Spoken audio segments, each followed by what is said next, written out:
Cette émission vous est présentée et commanditée par votre Caisse populaire de la Haute-Gaspésie qui vous offre un éventail complet de services adaptés à vos besoins. 418-663-2214. Bonsoir, bienvenue à la séance ordinaire du Conseil municipal de la Ville de Sainte-Anne-des-Monts, séance du mois de juillet. Prenez note dès maintenant que dans nos règlements à la Ville de Sainte-Anne-des-Monts, il n'y a pas de séance publique télédiffusée pour le mois d'août. Donc, ça va être la dernière pour la période estivale et on va se revoir en septembre. Je voulais le dire à la fin, mais je le répéterai tout simplement. Je voulais le faire 2 fois plutôt qu'une. Alors, bienvenue à la séance du mois de juillet. Quelqu'un propose l'ordre du jour tel que présenté. Simon Pelletier, merci. Ce qui nous amène directement à 3, adoption des procès-verbaux. Pour 3.1 et 3.2, nous allons prendre un proposeur pour les deux. Adoption du procès-verbal de la séance ordinaire du 3 juin 2019 et adoption du procès-verbal de la séance extraordinaire du 18 juin 2019. Ça nous prend un proposeur qui était présent aux 2 séances. Charles Soucy, merci. On doit dire que lorsqu'on a nos pré-séances, on relit les procès-verbaux, on revoit si tout est conforme aux discussions que nous avons eues lorsqu'on vient siéger ici à la salle du Conseil. Alors, tout est conforme. Nous en prenons la proposition de M. Charles Soucy pour l'adoption. Ce qui nous amène directement au point d'information en 4. 4.1, horaire estival de l'écocentre de Sainte-Anne-des-Monts. Donc, soyez attentifs. Depuis plusieurs mois, j'ai commencé l'automne dernier à la MRC. Il faut comprendre que l'écocentre de Sainte-Anne-des-Monts, c'est une infrastructure qui est la propriété de la MRC. L'écocentre de Sainte-Anne-des-Monts est réservé pour les résidents de Cap-Chat, Sainte-Anne-des-Monts et TNO, donc Cap-16. On voulait, nous, qu'il y ait une ouverture le dimanche, que l'écocentre soit ouvert le dimanche, mais pour la période estivale. Souvent au printemps, puis un peu vers l'automne, on fait des travaux chez nous, plus qu'en hiver en tout cas. Alors, on trouvait pertinent d'essayer d'offrir aux citoyens une plage le dimanche matin. Donc, l'écocentre est maintenant ouvert le dimanche matin, sous forme de projet pilote. Je m'explique. Il va y avoir une tenue quand même assidue des statistiques du nombre de visites pour savoir si c'est concluant, pour pouvoir maintenir l'ouverture de l'écocentre pour l'été prochain. Donc, ça s'est fait à coût nul, c'est important de le souligner. Il y a eu une modification de l'horaire du reste de la semaine pour parvenir à ouvrir le dimanche, mais à coût nul. Je pense que c'est important, donc c'est un service aux citoyens. Vous pouvez passer le mot à tout le monde. Le dimanche matin, l'écocentre à Sainte-Anne-des-Monts est dorénavant ouvert pour la période estivale. Voilà.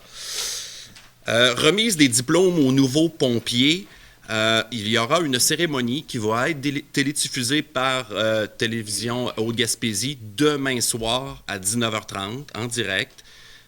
Depuis 2016, il y avait eu un cri du cœur de nos équipes, là, soit Carole Dugas, Steve Dumont, Éric Savard, section Cap-Chat, qui avaient de la difficulté à recruter de nouveaux pompiers. Pour les gens, là, nous, on est assujettis à un schéma de couverture de risque incendie. Donc, lorsqu'il y a un accident ou un appel 911, un incendie, il doit y avoir un nombre minimum de pompiers qui se présentent sur l'intervention. Alors, on avait de la difficulté des fois à être avec juste le bon nombre. On aurait pu être mis en infraction et où on pourrait se faire poursuivre. Donc, l'équipe du chef incendie, Carole Dugas, ici, on fait un blitz pour recruter des jeunes ou moins jeunes, mais des nouveaux pompiers, des recrues. Et ils ont terminé leur formation dans le dernier mois. Et ils vont recevoir demain leur diplôme par le professeur qui est venu donner la formation à Sainte-Anne-des-Monts par les soirs et les week-ends, donc de l'école EPIC. Alors, demain soir, 19h30, si vous voulez suivre via la télévision Haute-Gaspésie, ce sera en direct à compter de 19h30. Alors, voilà. Eau potable. Eau potable, j'ai toujours l'impression de me répéter, mais là, au moins, on a un élément nouveau, on a une lueur d'espoir au bout du tunnel. Je ne veux pas créer d'attente, mais l'information que je détiens de la semaine dernière, on pourrait faire une demande de la levée de l'avis de bouillir dans 2 semaines. Alors, on a fait des efforts pour essayer de ne pas passer au travers d'une autre saison touristique et pour nos citoyens, bien sûr, là, avec un avis de bouillir.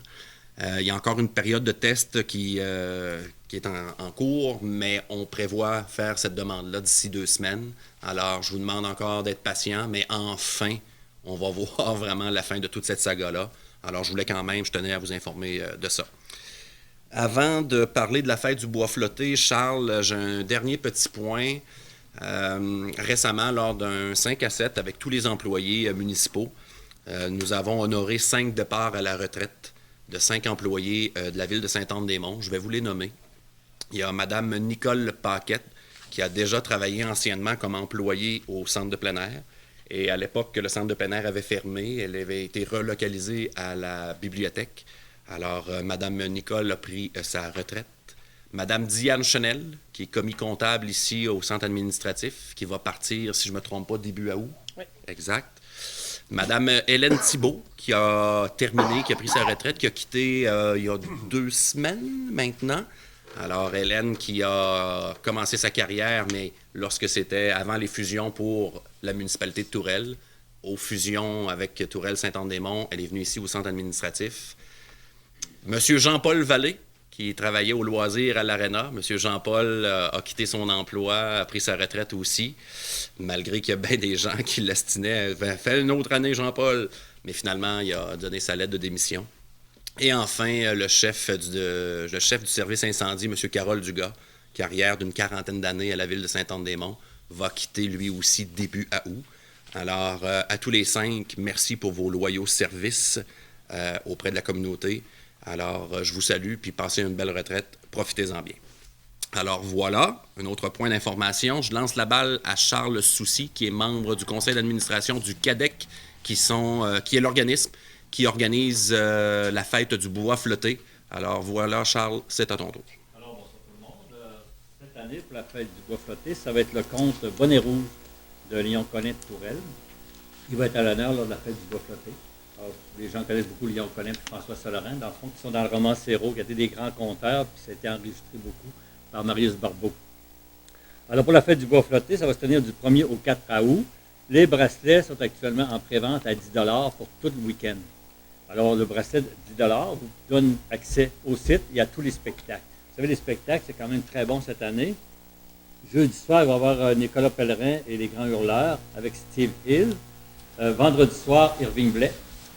Ça va intéresser beaucoup de monde, beaucoup de gens. Le samedi, vous avez Zébulon avec Jérôme Charlebois, Yves Lambert et Daniel Boucher. Il va y avoir un groupe de rap également pour les ados le samedi soir. Donc, ça va être quand même intéressant. Vous savez que les bracelets sont en pré-vente jusqu'au 14 juillet. Vous pouvez les procurer. Il y a différents endroits où vous pouvez les avoir. Il y a l'épicerie Thibault, au dépanneur Petro-Canada de Saint-Anne-des-Monts et de Capcha, au dépanneur Couche-Tard Irving, au dépanneur La rue Vrinceau, au dépanneur Mario-Jean à Tourelle, au dépanneur également Mont-Louis, au dépanneur JMB à Lémechin et à Matane également et sur le Cristal. Oui, au bord le 21. Vous pouvez également avoir le bracelet en ligne. Vous pouvez le commander en ligne aussi. Le payer puis l'avoir en ligne. Donc, vous pouvez vous procurer le bracelet. L'idéal, c'est avant le 14 juillet, c'est à 10 $. Passé le 14 juillet, ça va être 25 $ pour le week-end. Donc, vous avez intérêt à l'acheter en pré-vente. Et c'est gratuit pour les enfants de 12 ans et moins. Il va y avoir plein d'activités sur le site. Merci. Merci, Charles. Alors, nous sommes rendus à la portion administration pour 5.1, ouverture à l'interne du poste temporaire 20 semaines par année de préposé de maintenance loisirs. Donc, plus tôt, je vous mentionnais que M. Jean-Paul Vallée avait pris sa retraite. Alors, il y a eu un jeu de chaises musicales, ce qui fait en sorte qu'il y a un poste à l'interne à combler de 20 semaines. Alors, par résolution, nous devons ouvrir le poste à l'interne. Et si jamais il n'y avait pas preneur à l'interne, ce poste-là sera affiché par la suite à l'externe. Alors, quelqu'un propose l'ouverture de poste à l'interne. Benoît Thibault. Merci. Point 6, trésorerie 6.1, dépôt des états financiers au 31 mai 2019. Ce n'est qu'un dépôt. 6.2, approbation des écritures du journal général au 31 mai 2019. Quelqu'un propose? Marc Portelance. Et 6.3, approbation des comptes payés et à payer au 30 juin 2019. Pour les comptes payés, numéro de chèque 29 798, allez au numéro de chèque 29 866 pour un montant de 423 289 $ et 49 sous. Et les comptes à payer, chèque numéro 29 867 à 29 981 pour un montant de 452 433 et un sou, pour un total de comptes payés et à payer au 30 juin 2019, 875 722 et 50 sous. Quelqu'un propose? Ariane. Merci, Ariane. La portion la plus intéressante pour moi, les règlements. 8.1 et 8.2, c'est le même. Le 8.1, il y a l'avis de motion et le 8.2, c'est l'adoption du projet de règlement. Donc, avis de motion du règlement 19-889, amendant l'annexe A du règlement 08-692 concernant la circulation et le stationnement. Alors, Sylvie, s'il vous plaît. En fait, on modifie notre règlement 19-889 pour ajouter 2 panneaux d'arrêt obligatoires. Un qui va être situé à l'intersection de la route Noël-Pelletier et de la route Lavoie. Il y en a déjà un pour les gens qui arrivent sur la route Lavoie, pour les gens qui arrivent du sud, mais on va en mettre un pour les gens qui vont descendre de la route Noël-Pelletier vers la route Lavoie, parce que c'est là qu'on a eu un accident avec un camion de la ville, mais c'est pas à cause de ça, c'est que c'est une pente et les gens qui descendent, n'ayant pas de stop à faire, circulent vite et l'hiver, dépendamment des conditions de la route, ça peut être dangereux, on s'en est rendu compte, mais aussi pour une question de sécurité des utilisateurs et des gens qui habitent dans le coin, les voitures circulaient beaucoup trop vite. Et un deuxième panneau d'arrêt qui va être situé sur la rue des Muguets. C'est quand les gens arrivent du cimetière et on arrive à la jonction de l'entrée de service on va appeler ça l'entrepôt de la ville, là, qui est... Exact. On ne voit pas dans la courbe et c'est dangereux. Il n'est pas arrivé d'accident, mais presque. Donc, pour éviter qu'il y en ait, on va mettre un stop. Ça ne créera pas beaucoup d'inconvénients parce que ce n'est pas une rue qui est fréquentée tant que ça. Donc, puis si on peut éviter un accident en mettant un panneau d'arrêt, on va le faire. Donc, c'est pour modifier notre règlement, pour ajouter tous les stops qu'il y a dans la ville sont dans un règlement. Les vitesses dans les rues de la ville, c'est dans un règlement. On est obligé de le faire pour que les constats d'infraction qui sont donnés par la Sûreté du Québec soient valides. Alors, ça fait le tour, Sylvie? Oui. Alors, quelqu'un propose l'avis de motion et l'adoption du projet de règlement. Jacques Letourneau. Merci, Jacques. Ce qui nous amène au point 10, loisirs. Avant d'énumérer et de passer les points, on a eu un revirement de situation le 14 juin dernier concernant la Maison de la Culture, parce qu'il va y avoir une série de résolutions ici à adopter concernant la construction-rénovation de la Maison de la Culture. La semaine dernière, nous avons fait toujours nos démarches pour louer un local, pour relocaliser la bibliothèque. Vous vous rappelez, je vous avais demandé d'être patient parce que, considérant l'explosion des coûts, on ne savait pas si on allait réussir à lever l'argent pour pouvoir procéder à la construction, ce qui faisait en sorte qu'on ne voulait pas signer de bail avec un propriétaire d'un loyer pour nous accueillir. Alors, on est content, on aurait payé 3 mois pour rien. Alors, bonne nouvelle, le 14 juin, on a eu tous les argents nécessaires pour pouvoir faire la construction de la Maison de la Culture. La semaine dernière, on a entamé les démarches pour louer un local. On devrait avoir la confirmation dans les prochains jours. Je peux-tu même le dire? On a visé où? Oui, hein, pas de problème. Le bureau de poste ici à Sainte-Anne-des-Monts. Donc, où étaient les anciens bureaux de l'assurance-emploi, l'assurance chômage? C'est un loyer qui est vacant. Alors, on est en pourparlers pour signer un bail pour relocaliser la bibliothèque à cet endroit-là. Donc, ça va être au centre-ville. Alors, c'est déjà quand même aménagé de manière adéquate.